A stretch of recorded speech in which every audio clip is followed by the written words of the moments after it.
तर तिकडे परभणीत स्वाभिमानी शेतकरी संघटनेनं मोर्चा काढलाय। जिल्हाधिकारी कार्यालयावर स्वाभिमानीचा हा विराट मोर्चा आहे। कर्जमाफी करा आणि परभणीत ओला दुष्काळ जाहीर करा अशी मागणी स्वाभिमानीकडून करण्यात आली आहे। दरम्यान मोर्चा आंदोलनकर्त्यांसोबत संवाद साधलाय आमचे प्रतिनिधी तैयब पठाण यांनी।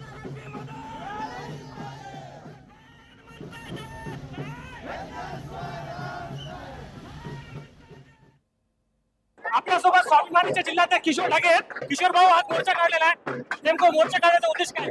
हे सरकार अतिशय निर्लज्जपणाचं वागणं चालू आहे। उलट आम्हाला हेक्टरी 50,000ची मागणी होती, तर आमच्याच खिशातून पैसे काढून आमच्याच खात्यावर टाकण्याचा पाप या देवेंद्र फडणवीस या नावाच्या व्यक्तीचा चालू आहे। याच्या विरोधामध्ये आज हा रुग्ण मोर्चा निघालेला आहे।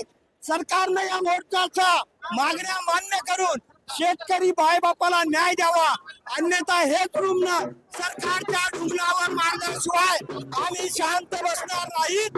याची सरकारने दखल घ्यावी।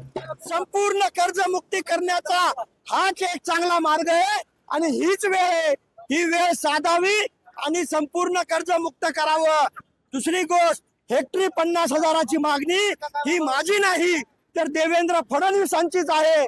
जेव्हा उद्धव ठाकरे मुख्यमंत्री होते तेव्हा तेच हेक्टरी 50,000 रुपये देता येतात असं म्हणत होते। आता उद्धव ठाकरे उतरले आणि हे बसले, तर उद्धव ठाकरे म्हणतायत हेक्टरी 50,000 द्या। अरे तुम्ही का आम्हाला येड्यात काढायले का?